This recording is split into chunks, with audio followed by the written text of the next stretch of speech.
Halo is the greatest shooter I've ever played. Nothing else has ever come close for me. If you look through my work as a game developer, it's pretty obvious that this one franchise has influenced almost everything I've done. Even when I don't set out to make anything like it, it somehow creeps into my work. When I was in high school, I wanted to work for 343 Industries one day. This was before I had a developed brain and wasn't able to see that the real talent behind this franchise had departed. But the lessons that Bungie weaved into the fabric of their games remained. Lessons that the rest of the AAA gaming industry chose to ignore. To this day, no one has attempted to make a shooter campaign with the same sandbox formula as Halo. Seriously, I've looked. The only thing that comes close is Destiny, and that ruins the weapon sandbox, removes vehicles from the equation, and has far too many enemy factions in it to give them all a unique characterization. Destiny is what happens when Halo becomes a corporate cash grab.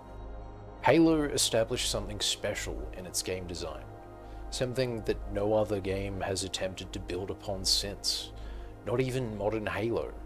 Instead, we get a Halo 1 remake with Call of Duty Sprint, soulless art direction, and Unreal Engine's ray tracing grease smeared into our eyeballs. All of this could be running on your machine at 45 FPS for the low price of 90 Australian dollars.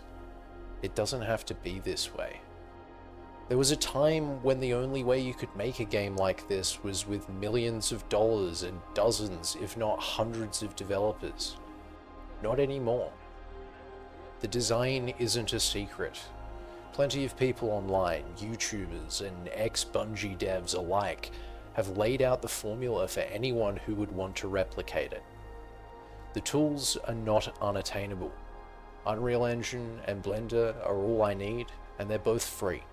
I have the skills. I've attempted it before, 5 years ago, with a game called Apotheosis. I'm gonna do it again. I'll make the game the AAA developers won't give us. Not a fan game, a spiritual successor. Just as Halo built upon what Doom and Quake did before it, I will make a new IP, a new world to explore with mechanics that expand on the ideas that the legends at Bungie had decades ago. Something that builds upon the legacy of what came before, rather than rehashing what's already been done.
This is my next game. Its working title is Project Exodus. It's still new, in its infancy, but it's a seed that I will grow into a game I wish already existed. The first design challenge I decided to tackle is the most divisive mechanic in Halo today: Sprint. I want to make a statement with this, something that demonstrates that 343 Industries doesn't understand its own game design. Halo was a run-and-gun shooter. Its golden triangle of guns, melee, and grenades is sacred. Almost nothing in the original trilogy would prevent you from using these three mechanics, certainly not running faster. Sprint, as it's usually implemented in first-person shooters, prevents you from shooting. You lower your weapon to run faster. You can only sprint forward. Your mobility and combat effectiveness is reduced just so you can go a little bit faster. This turns Halo into a run or gun shooter. It robs the player of control. The solution has been staring us right in the face this whole time. Don't implement sprint the way other shooters do. In Exodus, you can sprint with your gun up.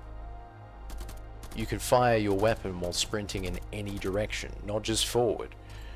You're supposed to be a super soldier, aren't you? You can sprint and shoot, right? This is the solution to sprint.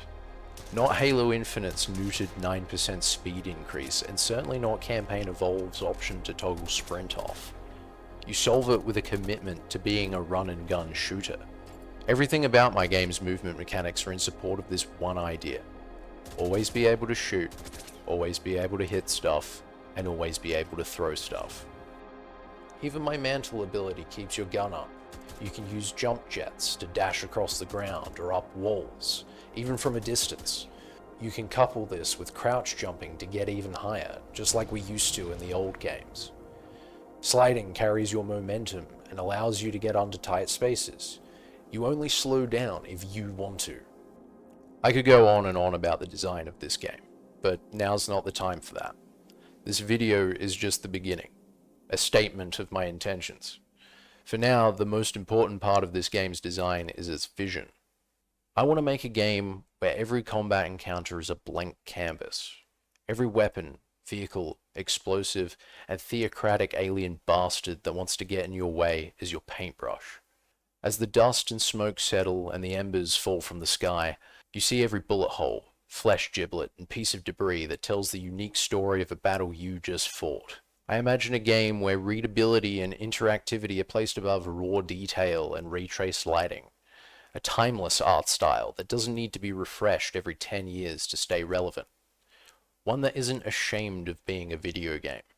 I imagine a new game with an old soul, one that remembers where shooters came from and rejects the corporate slop that has infected the genre. I'm an indie developer.